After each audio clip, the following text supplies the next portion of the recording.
Hello and welcome to the Dr Ayaz Safi Podcast. In today's episode, topic is Afghanistan-Pakistan conflict and the future of Afghanistan and the Taliban. My guest is Mr. Shahmahmood Miakhel, who is a prominent Afghan political and security leader and have had several key positions within the Islamic Republic of Afghanistan, including serving as the governor of Nangarhar province and later as the acting Minister of Defense. Mr. Miakhel, welcome. Thank you very much. It is my pleasure to join you. Lovely to have you. I want to start with the last 4 years since Taliban taken over. How would you describe the current political and security situation in Afghanistan under the Taliban regime, especially in terms of governance, public trust, and service delivery compared to the era where you were a prominent leader? It is, we all know it is not good because for different reasons. One is the Taliban doesn't have a legal structure. How to, select their own leaders. What is the legal framework for investment? What is the legal, framework for fighting corruption and also for other criminal activities and others. So that is a big vacuum because without a legal framework, you cannot run a country. That is a big issue. Even 4 years ago, in one of my article, I just said it is easy to fight, but difficult to govern the country. And that is the reason Taliban have no public legitimacy from the Afghan people and from the international community, because majority of their top leaders they are on the UN sanction list. Yeah. Afghanistan doesn't have, most of our embassies and our UN representative and other is not existing. So there is a vacuum. Unfortunately, this create further instability and has an impact on human security because the service delivery is in all areas. It is stopped or reduced to the minimum, and the level of the poverty is going up, and human capital. The people are leaving the country. That is a big issue. And also the capital, people would like to take out their money and they don't want to invest in Afghanistan because there's no legal framework. So this is a big challenges, and also psychological security, which Yeah. is not existing in the country. Even the physical security, people don't feel safe in their houses because the Taliban, intelligence groups or others, they can take them away and they want to arrest or, torture or even kill people because which is well documented by International Human Rights Organization and also by the UN that, big number of officials former employees of the government, especially in the security sector, were arrested and killed. So the number of the based on their statistic, more than like 20,000 people are in Taliban prisons now. Are those ordinary Afghans, those 20,000, or they used to work for the previous government? The reason is that when you don't have a legal framework, so this is meaning they can arrest anybody for even small minor things, and there are many former security officials and is existing. That is a one issue, and the last one is I just term of the security. The physical security, still the target assassination, explosions, fighting here and there, and the criminal activities. If you have a free media, then you can document those. But Yeah. unfortunately, media is not existing there No. to really, expose, what's going on inside Afghanistan because there's a ban on free media and others. So these are all challenges existing for Taliban and also for the Afghan people who are there. Of course, the There is Afghanistan on different sanctions, and our banking system is not functioning well.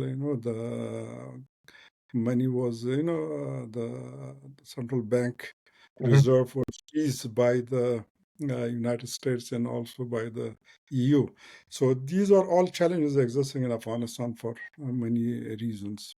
And in your estimation, what do you think the Taliban have done to manage or build a form of institution, a capacity? For example, have they done anything or even close to anything to legitimize themselves among the ordinary Afghans?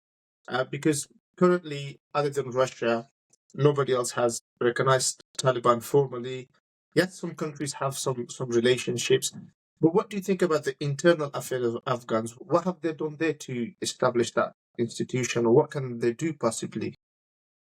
I said is, in the beginning, they don't have a vision how to govern because they say we want to, have a Islamic, ideology and just want to, based on their own interpretation of Islam, they want to run the country.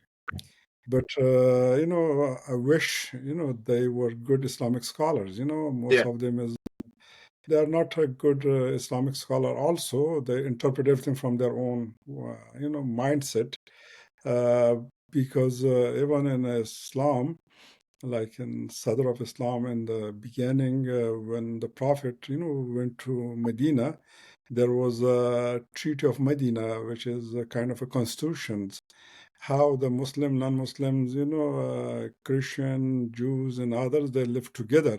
Yeah. So this is a basic of a kind of, constitutions, and it has different articles. How to solve their day-to-day business. But now they say, Islam is there. There's no need for constitutions. Mm. There is no need for legal framework. Unfortunately, we have a legal framework for so many issues now, from communication, from just for relation between different Yeah. countries, from, investment and others, because if your asset or capital is not secure, you do not want to invest in other countries. And especially is the big setback for Afghan is beside of these issues, that is a ban of education Yeah. of half of the population, which is a woman. They cannot study, Yeah. secondary schools and also for higher education. So this is another setback. So they're there for almost 5 years, Yeah. meaning we have a 5 years. Our girls, they didn't go to school and they didn't graduated from universities and others. So this is a huge setback for Afghanistan. No, of course, does have an impact on poverty and extremism, and then many different groups they create environment to operate, and people, instead of that, to support the madrasa, the schools, they are closing the schools and opening the madrasas, Yeah. which is a school. So okay, if you have millions of young people graduate from those madrasas, what they're supposed to do? So in the long run, this is threat for the Afghans immediately, and for our neighbors, and also for the international community. So these are all issues we are facing currently, in Afghanistan, or the Afghans are facing. If we stick to the economy impact as well as the security and the education that you mentioned, as you mentioned, the interpretation that they bring forward regarding the Islamic ruling on education, it does not apply to any other settings or any other countries. For example, Saudi girls and ladies have access to education, work. Qatar, an Islamic country, for example, Indonesia, and so many others. Everybody's allowed to go and access education. But when it comes to Afghanistan, Taliban has a different stand. And that setback is quite significant. And that actually contributed to poverty, economy, negatively, as well as coming to the security side of it. The recent escalation along the Duran line and Pakistan airstrike inside Afghanistan that have alarmed many, but also people across the world. So, from your perspective, what are the underlying causes of this particular conflict, and what is Pakistan hoping to achieve? It is unfortunate. Pakistan played double games. Uh-huh. The last 4 or 5 decades in Afghanistan, they supported extremist groups and ideologies for whatever reason during the Cold War and later on. They used those proxy groups for their own strategic depth policy in Afghanistan and also in the region. Now they are facing with their own challenges because madrasas or these the groups they have more active there compared to in Afghanistan. So that was it was wrong. The Afghan government previously, all governments, they were many times, repeatedly they just said is if you promote extremism, one day we'll hunt you also. Yeah. One day will you suffer also. Now Pakistan is facing with those kind of a dilemma because they supported these groups and now they are back active and there. And unfortunately, with these recent, attacks, Yeah. Pakistan didn't achieve anything. The reason is that, first of all, it was violation of all international laws. Mhm. That you, your plane or drone, whatever, is a fly and just bomb the capital of another country. A So this sovereign is country, like Afghanistan is an independent country. yes, yes, we are, not happy with the existing regime. Most of Afghans and the, way of their, treat the women and men there, Yeah. and they don't have a legitimacy. But as a nation, no one can accept No. some, violation, on the sovereignty of Afghanistan and others to just attack there. Yes, previously skirmishes, fighting happened, in the border areas. They Yeah. can Yeah. reach, but this was completely, strategic, intention to bomb the capital, that is a one issue. Yeah. The second issue was that they just claimed they, targeted the TTP leader, but it was false because he was not there, and Right. he was in the Khyber agency, in the area which is other side of the Duran line, Yeah. as he was there, he recorded video and also published that I'm safe, not in Afghanistan, and so Pakistan was wrong in that. And the second, he just the Pakistan bombed in Paktika province, Yes. they killed the cricket team players, Yeah. Yeah. there. Meaning is they inflicted civilian casualties, not the military targets. But in the same time, is they united Afghans against Pakistan. People were already blaming Pakistan for many of these problems in the last 5 decades. But this further united the Afghans and create more, animosity against Mhm. Mhm. that was a one issue. Strategically and tactically, Pakistan didn't achieve that much. So it is that yeah, the big problem is with Pakistan establishment. I'm not saying with the people, Yeah. because war is not an interest of anyone, Mm. both Afghans and also for the Pakistani side, and especially for Pashtun on both sides of the Duran line. So the war is not a solution. You have to solve all issues through the dialogue, negotiation, and others. But unfortunately, the Pakistan security establishment, they just see the war is in their interest. Because in order to have a grip, and control on Pakistan, Mhm. uh, and this policy they played for decades, but unfortunately now it doesn't work because if you see in Pakistan, they Khyber Pakhtunkhwa, Yeah. many Pashtuns not happy with their policies. This is a government which is running by the Imran Khan group. And arrested Imran Khan, he has many followers in Punjab and others. So this was against kind of, against, people are not happy with the Pakistan establishment. You see what is going on in Balochistan, there is armed resistance existing. Yeah. Baloch are not happy with them. And also in Sindh, Mani Mahajir and others, they have a problem. Even in the rural Punjab, people are not happy with the establishment because they suffer every day, the people there. So Pakistan is facing severe in terms of population, because economic challenges, security, and also political challenges. And they want to divert, our attention from Pakistan to Afghanistan because they just say, okay, because there is, attack is supporting by the Taliban and others. But that's not the reality on the ground there. But Pakistan always, one of the big problem is that if you look to the last 50 years, Yeah. from the, Khalq Democratic Gun during the President Dawood time, the Mujahideen, Taliban, in the Republic time, now Taliban.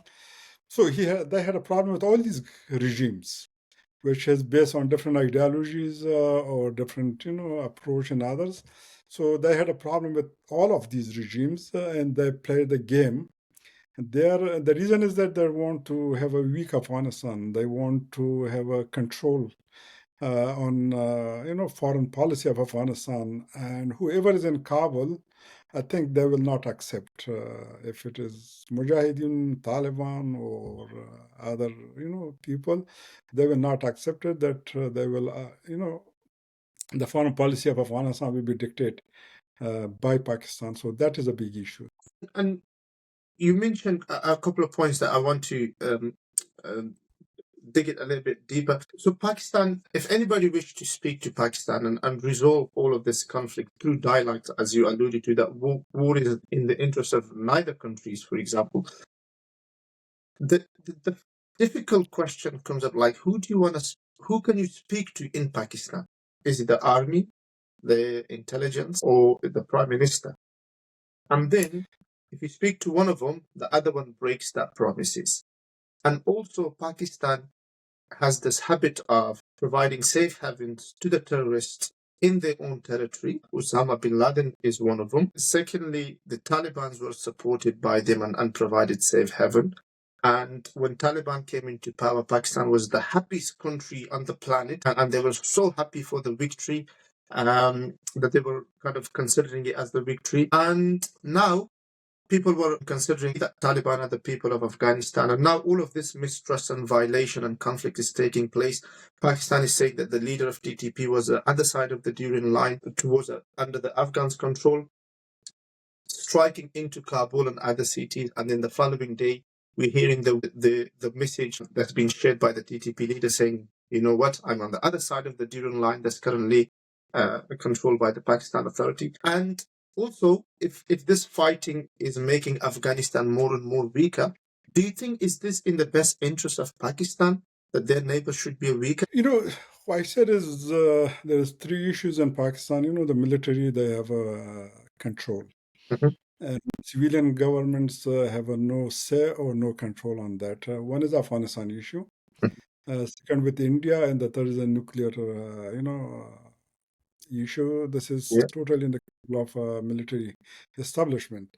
So the Pakistan military establishment in the last 50 years, most of the generals, they become a very, very rich, Yeah, they did. from these, fighting against the Soviet Union. Even the Mujahideen was fighting against the Soviet Union. And later on in the Republic time and others, if you compare their assets, 50 years ago and now, they are very, very rich, now, and they benefited there. They Yeah. don't care about people also, the people, if you care about the people, you cannot, create insecurity. Because the reason is that only a certain, circle, they benefit from this fighting or supporting extremism in the region. That is the one issue, not because they don't care about the people. Like the Taliban doesn't care about the people; they are the same because that is the mentality they learn from them. So in the reality, if you just look to the Taliban, TTP, ETIM, and IMU, ISK, Khorasan, Lashkar-e-Toiba, all these groups were, initially supported and also, give safe haven to these groups, and they use it for their own strategic purpose. So meaning is, and that was the reason each one is the mentality of the monopoly of power. Right. And so the Taliban, because they were trained like that way. So I'm not saying is, this is not the interest of Pakistan people to, support extremism or different, illegal groups or use it as a strategic policy and others. This is not in the interest of the people, but it is only in the interest of the few generals who benefit from these things. So that is a big issue, not for Afghans, but this is also for Pakistan, how to civilian government should have a control. And civilian government should, decide for the interests of their own people to have a better relation with Afghanistan, not use proxies to disturb Afghanistan. This is an issue. Afghanistan will never will be, a threat for Pakistan. This is all excuses. For decades, they are, saying these things. So that was, now people understand, what is going on and who do this. And the response that Taliban gave to the Pakistan after striking capital of Afghanistan and some other cities, how do you assess that? Politically, it was good, is because Taliban, yes, they supported Taliban, they brought the Taliban, in the last 20 years or even before. But same Taliban, they, like I just said, is whoever is in Kabul, they will not accept, control of Pakistan. Yeah. And so in this way, yes, they attacked, but in the same time, they were, obliged to serve with the Taliban as a sovereign country, and in Doha, and to have a ceasefire. And so this is politically, it was good for the Taliban.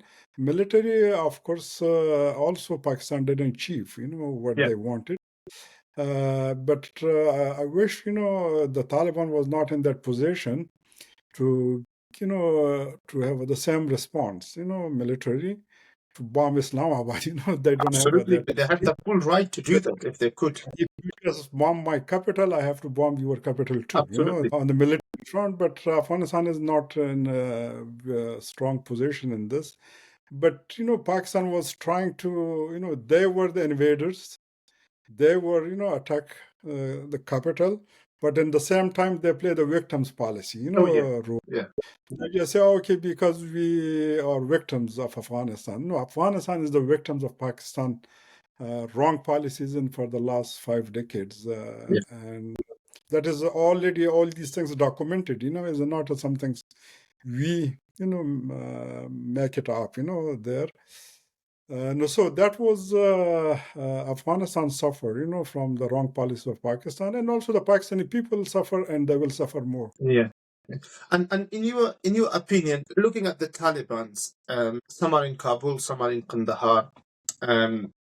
Look, the last 3-4 events that took place in Afghanistan, I think this was the 7th strike of Pakistan in Afghanistan. Secondly, a huge earthquake took place in Kunart, which resulted in a lot of suffering. We never saw the leader, the Amir al-Mu'mineen of the Taliban, coming out and going around, seeing the public, reassuring them. Whereas in comparison with the previous government, and in your time as well, we have always seen President Ashraf Ghani visiting hospitals, peoples, visiting different cities, including Nuristan when I think snow did some damage.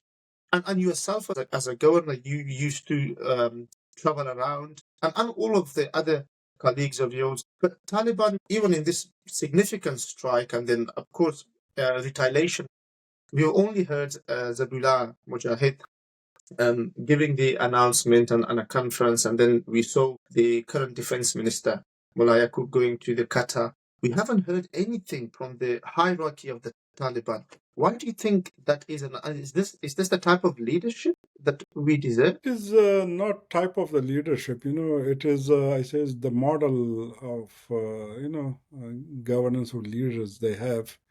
We don't have a precedent in Islam or Islamic countries, or even the beginning of Islam. People could see the Prophet. He could, engage in all caliphs, they Yeah. engage, they feel responsible to the, people and to help.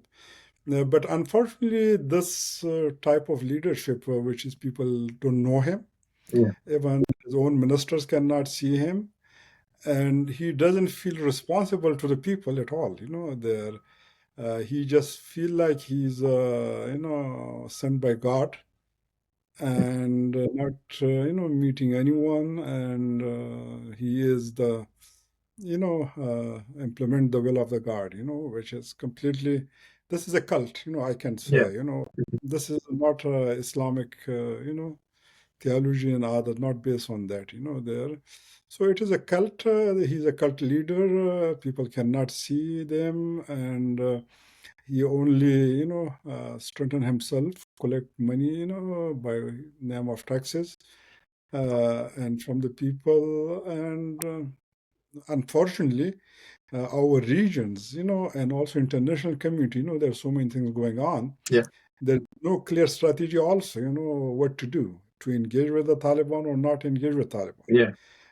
Taliban, yes, have an engagement with some of these, but these are all intelligence, gathering, or not like strategic, Yeah. engagement to really strengthen, the Taliban, regime or the government and others.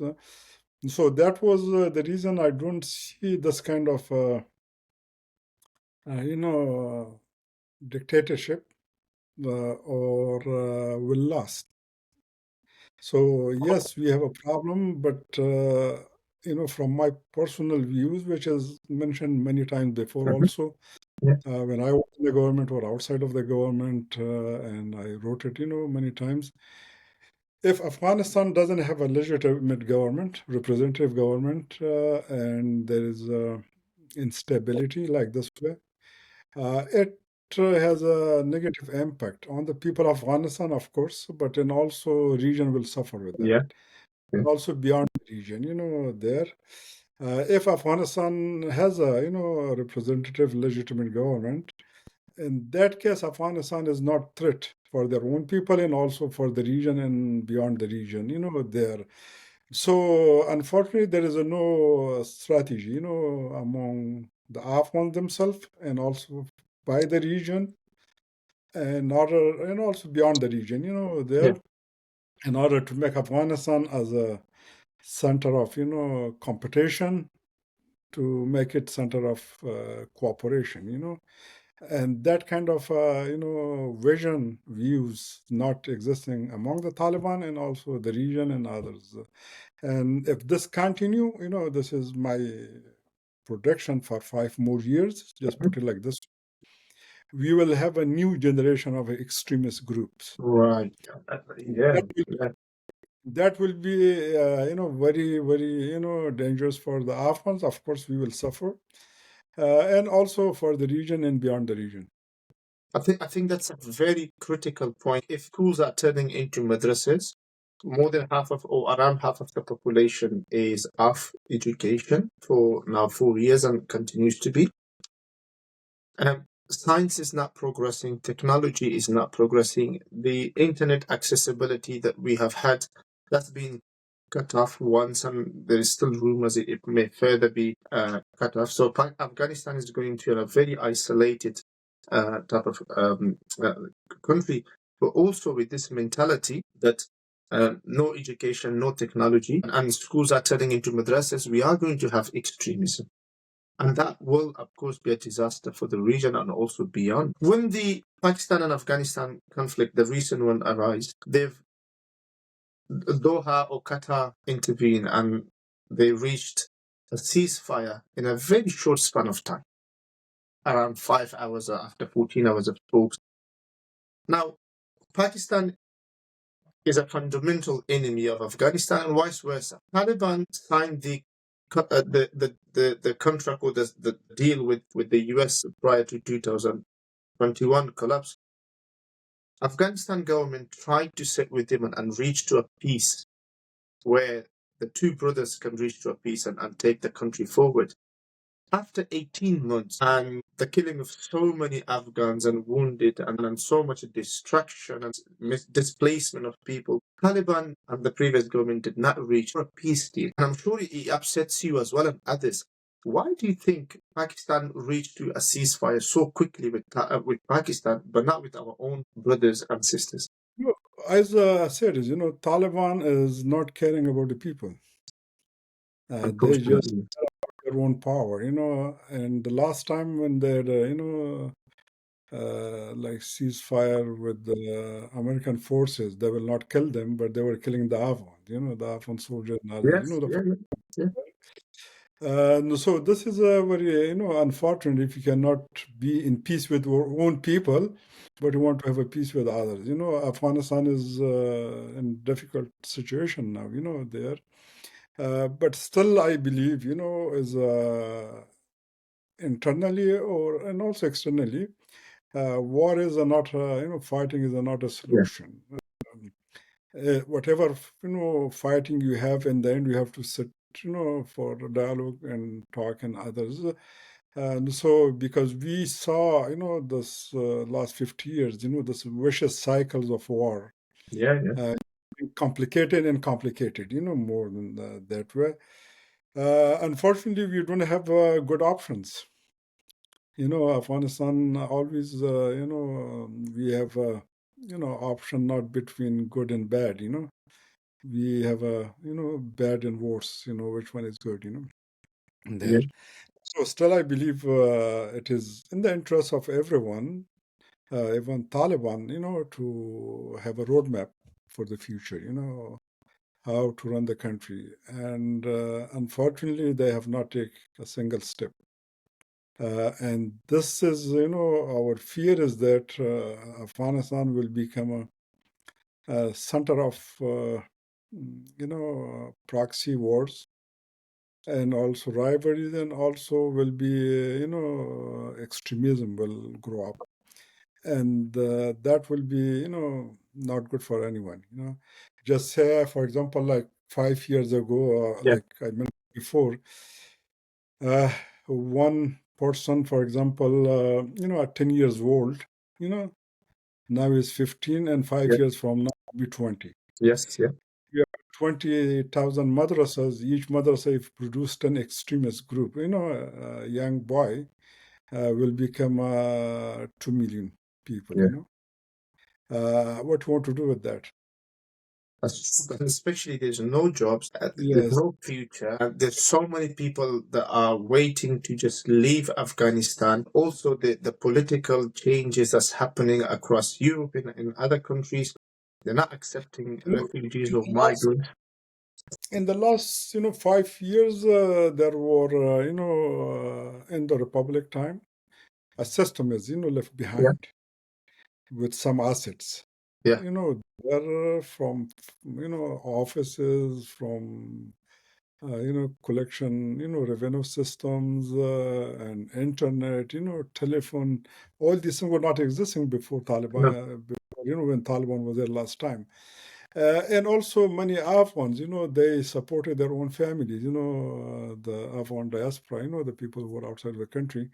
I don't know exact numbers, but it is more than $1.8 billion, Afghan. So the country has survived, with these things. But all these, remittances and also, international support, aid support and others is shrinking. And, year by year, the suffering of the Afghan people will be increased, economic. So that was, unfortunately, this is unfortunate. After the Soviet withdrawal, 1989, Afghanistan was ignored after the Cold War, there. So what we ended up with, more extremism, Yeah. and then September 11 has happened. And again, Afghanistan was like ignored again. Uh, you know, but maybe 5 or 10 years from now, then every country will say we made a mistakes, there, because they will suffer also again, there. So this is no good, options, for the Afghans and also for the region now and also for the international community. Because there are so many other issues going on in the world also, I don't want to say Of course, yeah. Afghanistan center of everything, because what's going on in Europe, Ukraine, and Middle East, and others, there are so many other issues also existing. I mean, the world actually has entered a very, very difficult phase across so many wars and so many conflicts going on. But it seems like Afghanistan have been ignored and isolated, as you said. And that's one of the reasons is like the Taliban, because they're not legitimized either internally or externally. And the current foreign minister went to India. After that, Pakistan struck Kabul.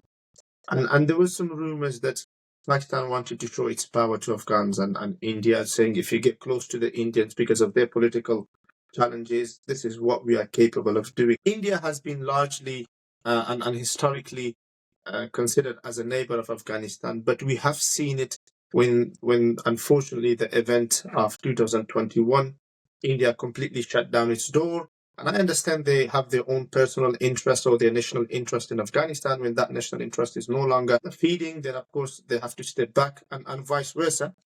But they've also made it really challenging and difficult for our people who were in India, studying in India, made it really difficult for them. I know in political domain there is no friend forever or enemy, but like, how do you assess the whole situation of India and their relationship with Afghanistan? You know, India, first of all, every country, they should make a decision for themselves, for their own interests. So India is not in Afghanistan just for the interests of only Afghans. They are there for their own interests. Yeah.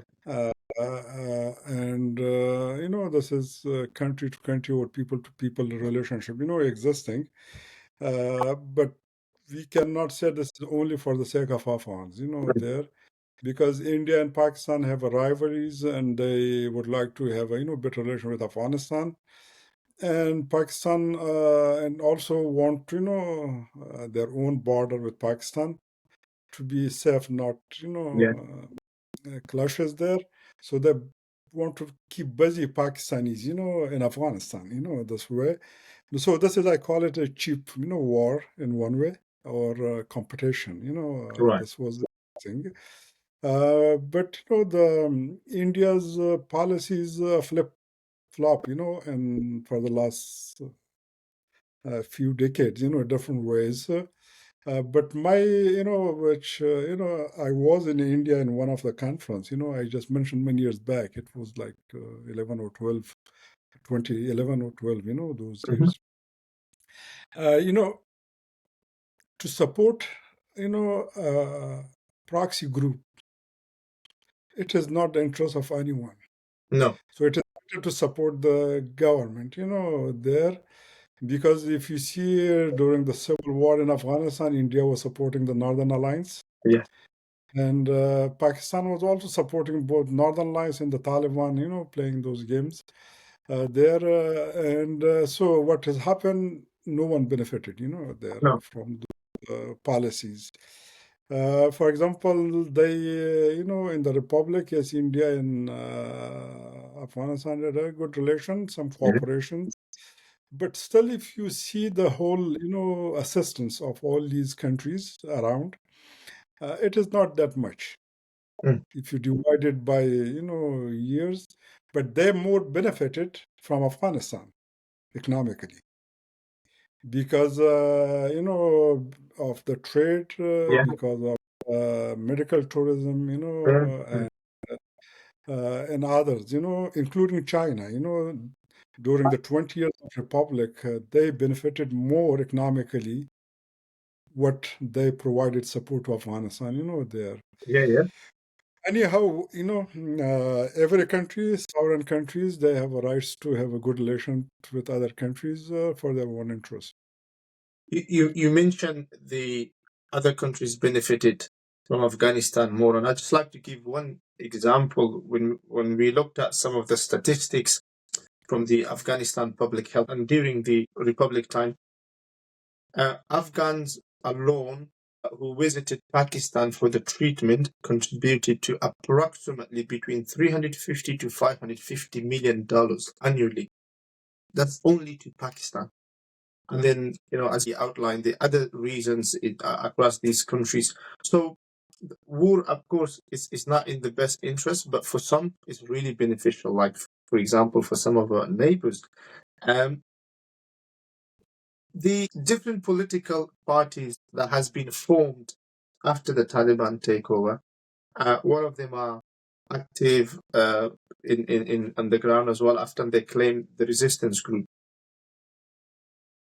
Given that many analysts and people say if they want to collapse the Taliban now, who should take it forward and lead Afghanistan? And that will, of course, make it more difficult. I've spoken to some analysts recently. They said we don't want Taliban to be toppled because there is no better alternative at the moment. How do you assess all of these parties, in particular the actions of the resistance group? And some people are denying being Afghan. They call themselves Khorasani, and some of them actually justifying the act of this aggression of Pakistan. Looking at all of this, which I'm sure you are aware of, but how do you assess them? Is this in the best interest of Afghanistan? No, is we have to, agree on some national, agenda or national interests. That was those who say we are not Afghans, how you want to talk with them. That's a different issue.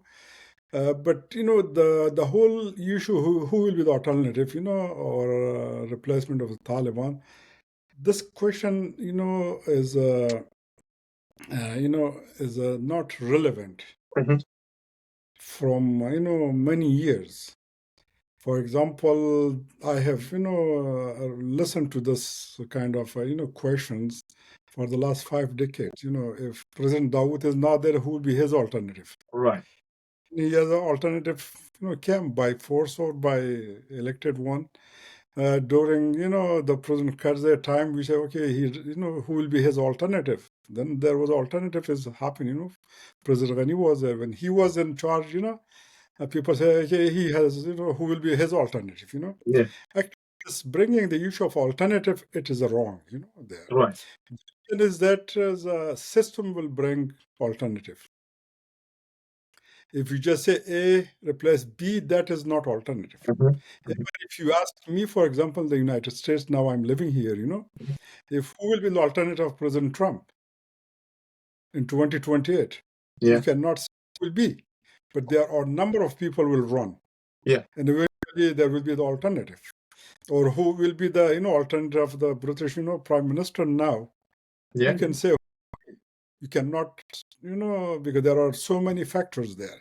But system will bring alternative. So that was the reason when we say among the 40 million people of Afghans, we will not have an alternative. That is, No, but like, wrong. uh, And what would be the better alternative? If I, President Rather, gave us, for example, like, in the Bonn conference, yeah. agree on a roadmap. And that Right. roadmap not an alternative. Mhm. Because who, did you know President Karzai before Bonn? How many people knew him? Not that many. No. Yeah. So the system will bring it, there. For example, who knew Haibatullah, who is still people don't know him, there. Yeah. But the Taliban, system brought him to the top, there. So that was, in a country, a process will create that alternative. everyone is capable. When you look to this current situation, many people will be alternative. In terms of if you go by academic background, experience, and others, that is a not issue. But the question, we don't have a system to bring alternative. There. Right. So Yeah. focus on the system, and that system, people will have rights to express their views. There, and that system will bring the alternative And because right, sorry. Yeah. people should decide, not A or B. There. The Taliban are saying that they are inclusive. They've also claiming that they've announced amnesty. People can return back, but there are repeatedly reports suggesting certain people who have returned have been either captured, arrested, or maybe completely isolated from the media faces. Also, there's a question of inclusivity, diversity in the current form of the Taliban government, which they deny. Do you think Afghanistan can realistically move towards an inclusive political system that can potentially represent all ethnic, political, and social groups in Afghanistan? Yes, we need an inclusive process. Mhm. And that inclusive process will, bring representative of every region, ethnic groups, and others. Which has happened in 2002 in emergency law Jirga. Yeah. Uh, so there was, from all view, walks of life, from north, south, east, and also from the former communist group, from the Mujahideen, from the, technocrats, and all people were there. So that was, we need an inclusive process, and inclusive process will have their own, select their own people, there, and that was, you will have a, inclusive government. But if you just say, meaning inclusive, just bring one person from a ethnic group, that is a not inclusive government. That is, Right. kind of, mafia system, that you have a representative from everyone, but they will not work for the people, Our, one things I would like to just mention, our local system is more, our foundation is based on the democratic principles. Mm. I remember in 94, 95, I was working for the UN, and we sent our team to select a district rehabilitation shura in Khost. Right. Months later, I went there, and the people said, "Is we don't want to have we don't accept these leaders, the members who were selected, there." I said, "Okay, let's go back to the villages," and we had a process in place. Yeah. Because our each district is divided by sections and others or tribes. In the end of the process, after 2 weeks, the people selected the same people again. Right. So then I asked them, you wasted our time and also your time, but you selected the same people which was selected before. So what is the differences, And there was an old guy. He told me, my son, you don't understand it.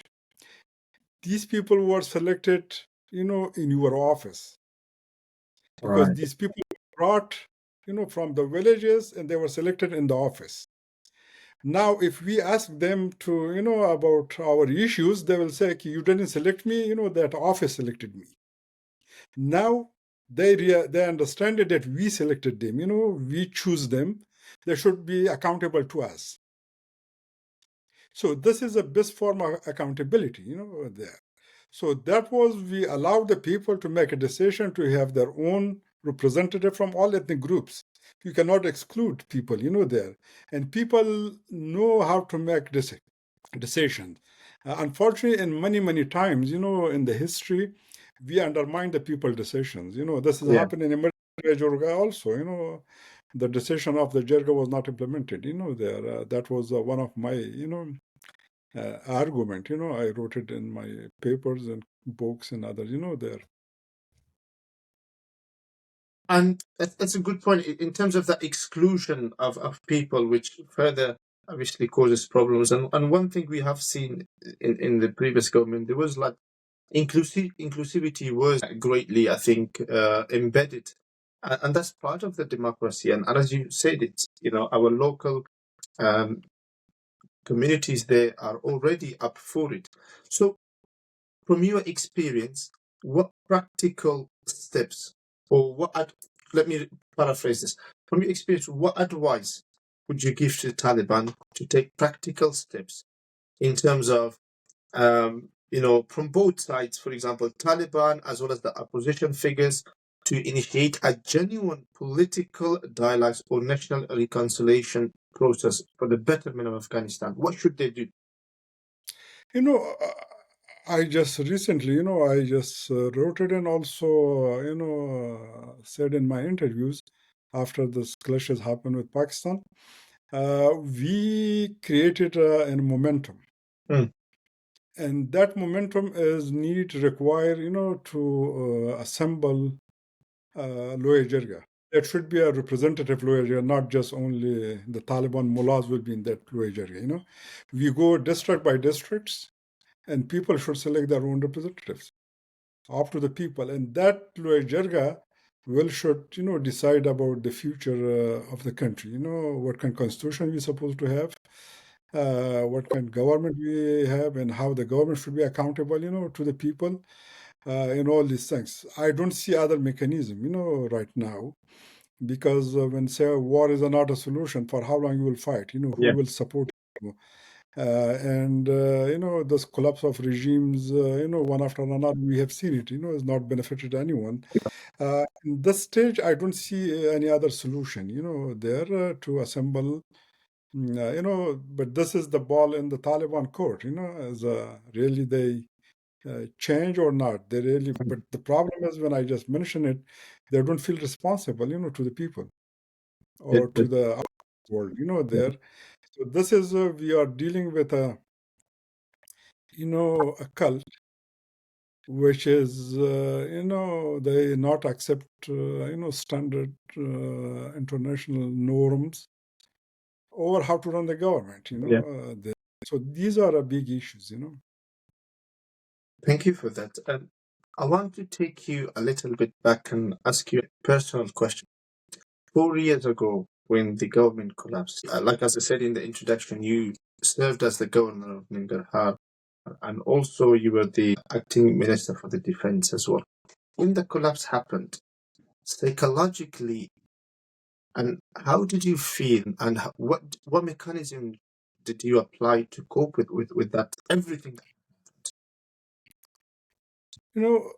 As for me, I have seen up and down in the last 5 decades. We have been, as immigrants, living in the mountains and in the refugee camps and then coming to the US, going back and forth. I have seen all these changes, how the government regimes and other changes. If you know about my background, I was in 2 years in the beginning of President Karzai's time in the government. I was a Minister of Interior at that time. And then I was not in the government for 15 years. And I was 4 years, I was with UNAMA, the head of a governance unit. And then for 10 years, I was country director for the United States Institute of Peace, doing research and others. So I was not in the government. But in 2019, I realized that, we are not, actually I realized it before, but that was the reason we left in 2005, the government. Yeah. Things was not gone in the right direction, there. So I thought, this peace process will not go anywhere. And based on my experience, I had it. So I thought let's to support the government and also as fulfill my own responsibility, towards the people and there, whatever I can do. Yeah. So that was the reason I went to Nangarhar, I accepted that position. I left USIP. So I became, governor of Nangarhar. Yeah. It was not easy time Yeah. because there was a political instability, troops withdrawal was there, Jalalabad was under attack. You couldn't go to the majority districts of Nangarhar. It was not easy. So I told them, with existing resources and system, and if there's a commitment and willing, we can bring changes, there. Right. And I went there to Nangarhar, saw during my time, on 21 districts, you could go easily, during day and night. It's complete change. The ISIS-K, bases were, captured, and they were completely lost the geography. And Yeah. I know to Achin and all, where is the mother of all bombs were used, Yeah. before there. And so security is improved, governance is, I'm not saying it's perfect, but there was a huge changes that happened. And also is, the Pakistani, rupees were banned, half money Yeah. was uh, back in circulation, in the eastern regions. So it was a good achievement. Then I resigned and I told him, to the president, if you would like, you can implement this model in other places. It doesn't need money, it Yeah. doesn't just coordination, within the government institution, security institution, and also with the people, because governance is shared information with the people. Yes. And you saw, I was very active in the social media in Yeah. that time, sharing information. Yeah. So that helped, they gave a moral to the people, there, and people supported the government. But then I came to the Minister of Defense. I didn't want to come, but I came, because I supposed to be a first deputy. Mhm. The reason was that we implement that model. But unfortunately, it came, by default. The minister, he got sick, Mhm. and I became acting ministers. But that formula, I couldn't implement it, in Kabul for different reasons. So then I resigned, after 3 months. But then they told me to stay for 3 more months, and then we will, work together and others.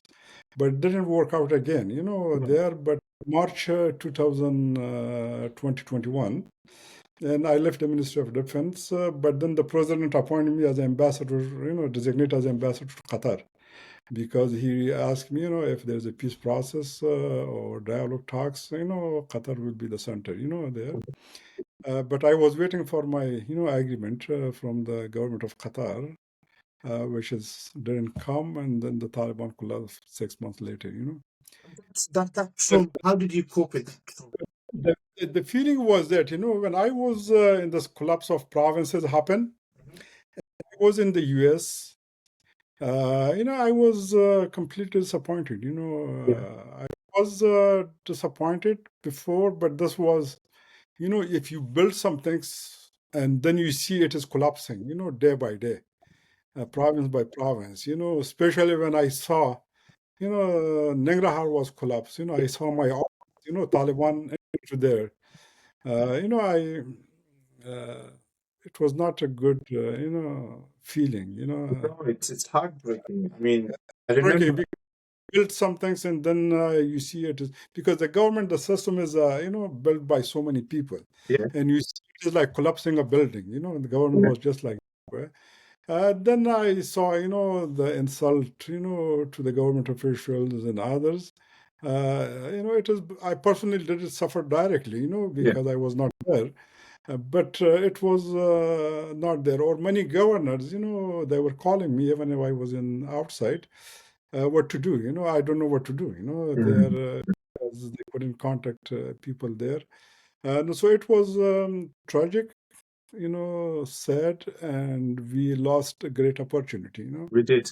We did. And We did. so to build back, go back like 5 years from now, to that situation, it might take more 50 years more, to Oh reach to yeah, that level. absolutely. You will take significant time. And It is not easy, Unfortunately, in my age, when I was young, yes, I have saw the collapse of the government and others, and I was hoping, will be one day I will go back. It has happened. But now, in my age, I don't know when we'll have again that situation, then we will go back to the country and, have not as a work in the government, just to live, there peacefully. I think I'm not very, optimistic. we we hope things change for Yeah, better. we should be optimistic always, the Absolutely. human. Still, is time is not in our side. And I want to bring something to your attention. I remember Hamidullah Mohib. He was sitting in a gathering which happened that I was there too, and he said that when he wakes up, he he spends half of the time blaming himself for the collapse of what has happened. The remaining half of the day, he thinks about President Ashraf Ghani and he's angry with him and blaming him. Whatever remaining of the day is left, he blames the US for what has happened. Now, if you blame on anybody, and if yes, who? No, in the collapse in the last 20 years, it has, internal factors and also have a regional dimension, international dimension. You cannot ignore that. But, we have to blame ourselves, instead of that to blame others. We were not, we meaning is as a government, not able to seize this opportunity, for our own interests. We didn't make, the government didn't make right decisions in different times, there was a great opportunities and it is wasted. So that was, always when you fail, you have to blame others, there. And We failed, we failed as a government and we failed as a nation, we did because So this is I call it a collective failure, I agree with that. Often because everybody is played some kind of good or bad role, one way or another. I mean, if you look at the media at that time, every little thing happened, they've kind of made it exaggerated it and kind of lobbying towards the opposite side. Now, when the collapse happened, majority of the previous officials, they were just blaming the President Ashraf Ghani. Yes, he is the ultimate responsible for what has happened. But like as you said, everybody had a share blame and share credits. And another one, the people who suffered the most Yeah, are the ordinary Afghans and the soldiers that have paid the ultimate price, isn't it? the policy and direction in every country is set by the leaders. If the credit goes to the leaders, the blame should also go to the leaders. You can there. No, so that was the reason, collapse under his watch. Yeah. So that was he is, supposed to be blamed for that. But the problem has started, I said from 2002 when I just said it in the beginning. Yeah. 13 years, President Karzai was in charge. Yeah. In the years, and even the 5 years there was a unity government. Again, because the elections happened under his watch. Yeah. Meaning 18 years he was in charge, there. And the blames go to the leadership. There is no, for example, when we say, King's time, or Khan time and others, you know, but there are many, many ministers and governors those time. You talk. Yes, you can evaluate, the job of each minister, governors, and others, but the general policy is set by the leaders, who. Absolutely. And I do think, and Ashraf Ghani, President Ashraf Ghani, is of course to be blamed for the failure. But also, like as you said, everybody had some sort of role. But then the ultimate suffering that's been happening is the ordinary Afghan that's left behind, and the ones who paid the ultimate price, like the soldiers, for example, and the family. The politics, decisions are making by few, and the benefits or suffering is collective. What you make, you all suffer. There it is not meaning is few decision has an impact on everybody else. There. So it is yes. One things I personally like, or always I did, most of the former officials, is should write and share his own experience, and where we made a mistakes, where was a problem, and what was the solution. At least the next generation will learn from that. We are not learning from the past. That's the big issue, and so this was my discussion, or sometime writing for Taliban and others. You have to learn from the past. I If the absolutely. I past, like, yeah. yeah, if you don't learn from the past, you will make mistakes again, and you will again. But to talk about the past does not mean to live in the past. Yes, absolutely. Unfortunately, many of us would like to live in the past. That was a big issue. And I like the advice regarding the writing. I mean, as an academic, I spoke to a few friends here in London who were or still are close to the former president of Afghanistan, Hamid Karzai, and I said to them, why isn't he writing his 13 years in the office like in the form of books like every other leader does? And why isn't he sharing that with the wider audiences? And I think I've heard that he started working on a book, but I haven't actually heard if it's been published. And I do follow your social media accounts. You are pretty active and the advices that you provide. I think that's a really good thing. And now we're living in an era of internet and technology. No, okay, you don't have to write books and books if you can't do that, but just your views or maybe like through podcasts and other media platform like this. Finally, my last question is, what message would you like to share or give to the Afghans at home as well as in diaspora outside who continues to care deeply about their country's future? We should not waste our time to blame each other.